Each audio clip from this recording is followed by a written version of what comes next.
আসসালামু আলাইকুম, স্বাগতম ব্রেকিং পয়েন্ট সংবাদে। আমি মোহাম্মদ রায়হান আজকের সব আন্তর্জাতিক খবর নিয়ে হাজির হয়েছি। শুরুতেই জানিয়ে দিব সংবাদ শিরোনাম, তারপর বিস্তারিত। যুদ্ধবিধ্বস্ত গাজায় চলাচলের ভরসা এখন সাইকেল। কিয়েভে রুশ হামলায় ৫,০০০-এরও বেশি বাড়ি বিদ্যুৎহীন।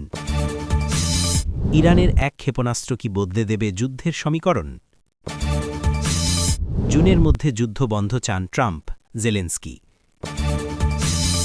ইরানের হামলায় বড় ধরনের যুদ্ধ পরিস্থিতির সৃষ্টি হয়েছে।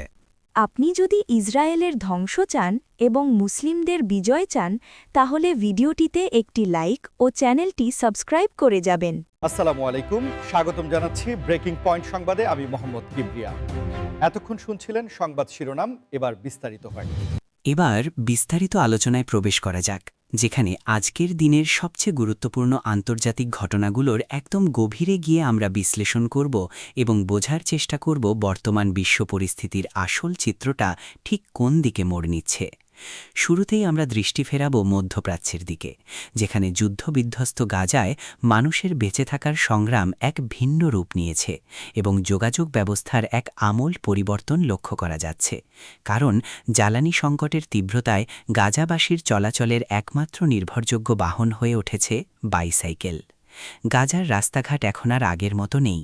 যেখানে একসময় প্রাইভেট কার বা পাবলিক ট্রান্সপোর্টের ভিড় ছিল, সেখানে আজ শুধুই ধ্বংসস্তূপ আর ধুলোর আস্তরণ। আর এই কঠিন পরিস্থিতির মধ্যেও জীবন থেমে নেই, বরং মানুষ তাদের প্রয়োজনে এক জায়গা থেকে অন্য জায়গায় যাওয়ার জন্য বেছে নিয়েছে পরিবেশ বান্ধব কিন্তু কায়িক পরিশ্রমের ওপর নির্ভরশীল এই দুই চাকার বাহনটিকে। জ্বালানি তেলের তীব্র অভাবের কারণে গাজায় মোটরচালিত যানবাহন চালানো এখন প্রায় অসম্ভব হয়ে দাঁড়িয়েছে। পেট্রোল পাম্পগুলোতে দীর্ঘ লাইন বা হাহাকার এখন নিত্যদিনের চিত্র, যার ফলে সাধারণ মানুষ থেকে শুরু করে জরুরি পরিষেবার কর্মীরাও এখন সাইকেলের ওপর নির্ভরশীল হয়ে পড়েছেন। আপনারা জানলে অবাক হবেন যে যুদ্ধের আগে গাজায় সাইকেলের ব্যবহার ছিল মূলত শিশুদের বিনোদন বা শৌখিন ভ্রমণের জন্য, কিন্তু এখন এটি বেঁচে থাকার অন্যতম হাতিয়ারে পরিণত হয়েছে। কারণ ডাক্তাররা হাসপাতালে পৌঁছাতে, সাংবাদিকরা ঘটনাস্থলে খবর সংগ্রহ করতে এবং সাধারণ মানুষ তাদের ন্যূনতম নিত্য প্রয়োজনীয় সামগ্রী বা ত্রাণের খোঁজে বের হতে এই সাইকেলই ব্যবহার করছেন। এবার আমরা চলে যাব পূর্ব ইউরোপের দিকে, যেখানে শীতের তীব্রতার মধ্যেই ইউক্রেনের রাজধানী কিয়েভে নতুন করে বিপর্যয় নেমে এসেছে এবং রুশ হামলায় শহরের ৫,০০০-এরও বেশি বাড়ি বিদ্যুৎহীন হয়ে পড়েছে, যা সেখানকার জনজীবনকে এক চরম অনিশ্চয়তার মধ্যে ঠেলে দিয়েছে। কিয়েভের স্থানীয় প্রশাসন এবং শক্তি বিভাগ নিশ্চিত করেছে যে সাম্প্রতিক ড্রোন ও মিসাইল হামলার মূল লক্ষ্যবস্তু ছিল শহরের বিদ্যুৎ সরবরাহ কেন্দ্র এবং গ্রিডগুলো, যার ফলে শহরের একটি বিশাল অংশ অন্ধকারে নিমজ্জিত হয়েছে। এবং এই হামলা এমন এক সময় চালানো হয়েছে যখন তাপমাত্রা হিমাঙ্কের নিচে নামতে শুরু করেছে। আপনারা কল্পনা করতে পারেন আধুনিক এই সময়ে বিদ্যুৎ ছাড়া ৫,০০০ পরিবারের জীবনযাত্রা কতটা স্থবির হয়ে পড়তে পারে। হিটিং সিস্টেম বন্ধ হয়ে যাওয়ায় ঘরবাড়িগুলো বরফের মতো ঠান্ডা হয়ে যাচ্ছে, পানির পাম্পগুলো কাজ করছে না এবং ফ্রিজে রাখা খাবার নষ্ট হওয়ার উপক্রম হয়েছে।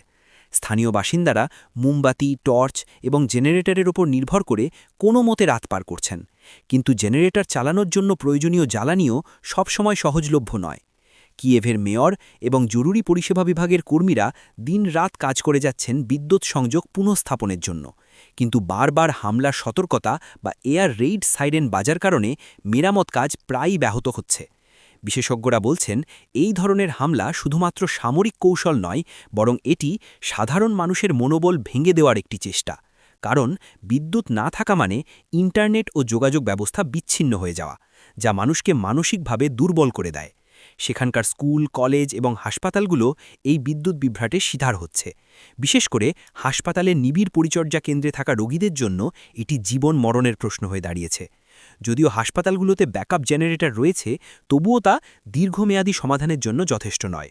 তৃতীয়ত, আমরা এখন যে বিষয়টি নিয়ে আলোচনা করব তা সামরিক ও ভূরাজনৈতিক প্রেক্ষাপটে অত্যন্ত গুরুত্বপূর্ণ, আর তা হল ইরানের একটি নির্দিষ্ট ক্ষেপণাস্ত্র কি সত্যিই যুদ্ধের পুরো সমীকরণ বদলে দিতে সক্ষম।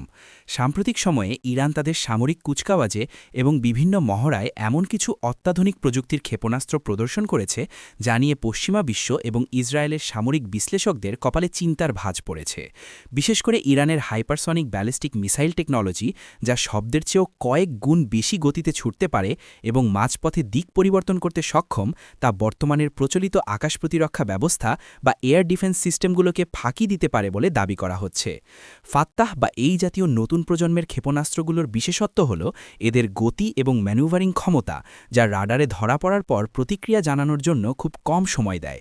ফলে আয়রন ডোম বা ডেভিড স্লিংয়ের মতো বিখ্যাত প্রতিরক্ষা ব্যবস্থাগুলো কতটা কার্যকর থাকবে তা নিয়ে বড় ধরনের প্রশ্ন দেখা দিয়েছে।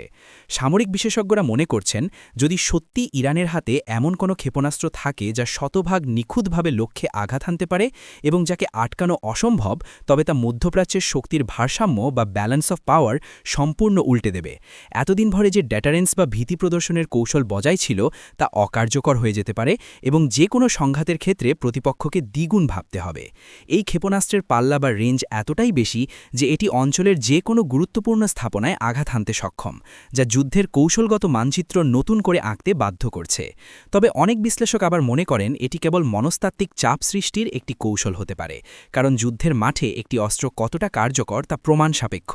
কিন্তু ইরানের এই প্রযুক্তিগত অগ্রগতি যে যুদ্ধের উত্তেজনা এবং অস্ত্র প্রতিযোগিতাকে এক নতুন উচ্চতায় নিয়ে গেছে তাতে কোনো সন্দেহ নেই।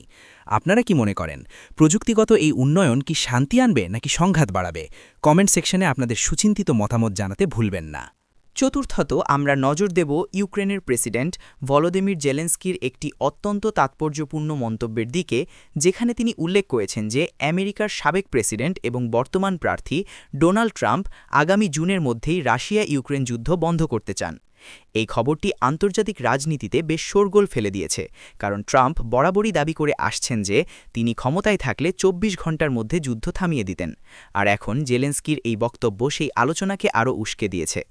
জেলেনস্কি একটি সাম্প্রতিক সাক্ষাৎকারে ইঙ্গিত দিয়েছেন যে ট্রাম্পের সাথে তাদের যোগাযোগ বা বার্তা বিনিময়ের মাধ্যমে এটি স্পষ্ট হয়েছে যে রিপাবলিকান শিবির যুদ্ধ দীর্ঘায়িত করার পক্ষে নয় এবং তারা একটি দ্রুত সমাধানের জন্য চাপ প্রয়োগ করতে পারে। জুনের এই ডেডলাইন বা সময়সীমাটি অত্যন্ত কৌতূহলোদ্দীপক, কারণ এটি আমেরিকার নির্বাচনের প্রচারণার চূড়ান্ত সময়ের সাথে মিলে যায় এবং একই সাথে ইউক্রেনের জন্য এটি একটি বড় চ্যালেঞ্জ ও সুযোগ উভয়ই হতে পারে। বিশ্লেষকরা মনে করছেন, ট্রাম্প যদি সত্যিই যুদ্ধবন্ধের উদ্যোগ নেন তবে তা হয়তো ইউক্রেনের জন্য কিছু কঠিন শর্ত নিয়ে আসতে পারে, যেমন হয়তো কিছু ভূখণ্ডের দাবি ত্যাগ করা বা রাশিয়ার সাথে সমঝোতায় আসা, যা কিয়েভের জন্য মেনে নেওয়া কষ্টকর। অন্যদিকে যুদ্ধের ফলে সৃষ্ট অর্থনৈতিক চাপ এবং পশ্চিমা বিশ্বের অস্ত্র সরবরাহের ক্লান্তি বা ওয়ার ফ্যাটিক বিবেচনায় নিলে দ্রুত যুদ্ধবিরতি অনেকের কাছেই স্বস্তির কারণ হতে পারে। জেলেনস্কির এই বক্তব্যে কিছুটা উদ্বেগের সুরও রয়েছে, কারণ আমেরিকার সমর্থন কমে গেলে ইউক্রেনের পক্ষে এককভাবে রাশিয়ার মতো পরাশক্তির বিরুদ্ধে টিকে থাকা প্রায় অসম্ভব। তাই জুনের মধ্যে যুদ্ধবন্ধের এই চাওয়া আসলে কতটা বাস্তবসম্মত এবং এর নেপথ্যে কী ধরনের কূটনৈতিক দর কষাকষি চলছে তা দেখার বিষয়। এটি কি কেবল রাজনৈতিক চাল নাকি সত্যি শান্তির পথে একটি পদক্ষেপ তা সময়ই বলে দেবে। তবে বিশ্ববাসী অবশ্যই এই রক্তক্ষয়ী সংঘাতের একটি সম্মানজনক সমাপ্তি আশা করে। সর্বশেষ শিরোনামে আমরা আলোচনা করব বর্তমান সময়ের সবচেয়ে বড় শঙ্কার বিষয় নিয়ে, যা হল ইরানের হামলায় বা পাল্টা পদক্ষেপে কি বড় ধরনের যুদ্ধ পরিস্থিতি সৃষ্টি হয়েছে। সাম্প্রতিক দিনগুলোতে মধ্যপ্রাচ্যে যে পাল্টাপাল্টি হামলা, হুমকি এবং সামরিক প্রস্তুতির খবর পাওয়া যাচ্ছে তা সাধারণ কোনো সীমান্ত সংঘর্ষ নয়, বরং এটি একটি পূর্ণাঙ্গ আঞ্চলিক যুদ্ধের অশনি সংকেত দিচ্ছে। ইরানের সরাসরি হামলা বা তাদের প্রক্সি গোষ্ঠীগুলোর তৎপরতা এবং এর বিপরীতে পশ্চিমা ও তাদের মিত্রদের প্রতিক্রিয়া এমন এক চক্রাকার সংঘাতের জন্ম দিয়েছে যা যে কোনো মুহূর্তে নিয়ন্ত্রণের বাইরে চলে যেতে পারে। বিশেষজ্ঞরা বলছেন, এই পরিস্থিতিকে পাউডার কেগ বা বারুদের স্তূপের সাথে তুলনা করা যায়, যেখানে একটি ছোট স্ফুলিঙ্গ পুরো অঞ্চলকে জানিয়ে দিতে পারে। বড় ধরনের যুদ্ধ পরিস্থিতি সৃষ্টির পেছনে মূল কারণ হল এখানে কেবল দুটি দেশ জড়িত নয়, বরং বিশ্বের বড় বড় পরাশক্তিগুলো পরোক্ষভাবে জড়িয়ে পড়েছে। একদিকে রাশিয়া ও চীন এবং অন্যদিকে আমেরিকা ও ইউরোপীয় ইউনিয়ন তাদের নিজ নিজ স্বার্থ ও মিত্রদের রক্ষায় অবস্থান নিচ্ছে। অর্থনৈতিক দিক থেকেও এই পরিস্থিতির প্রভাব মারাত্মক, কারণ হরমুজ প্রণালী বা লোহিত সাগরের মতো গুরুত্বপূর্ণ বাণিজ্যিক রুটগুলোতে উত্তেজনা বাড়লে তেলের দাম এবং পণ্য পরিবহনে ধস নামবে, যার ভুক্তভোগী হবে সারা বিশ্ব। সাধারণ মানুষ সবসময়ই যুদ্ধের বিপক্ষে, কিন্তু ভূরাজনীতির জটিল সমীকরণে শান্তি এখন সুদূর পরাহত মনে হচ্ছে, এবং জাতিসংঘের মতো আন্তর্জাতিক সংস্থাগুলো বারবার সংযত হওয়ার আহ্বান জানিয়েও কার্যকর কোনো সমাধান দিতে পারছে না। এই বড় ধরনের যুদ্ধ পরিস্থিতি যদি সত্যি এড়ানো না যায়, তবে তা হবে আধুনিক বিশ্বের জন্য এক বিশাল ট্র্যাজেডি। বন্ধুরা, আজকের এই গভীর বিশ্লেষণমূলক আলোচনা আমরা এখানেই শেষ করছি।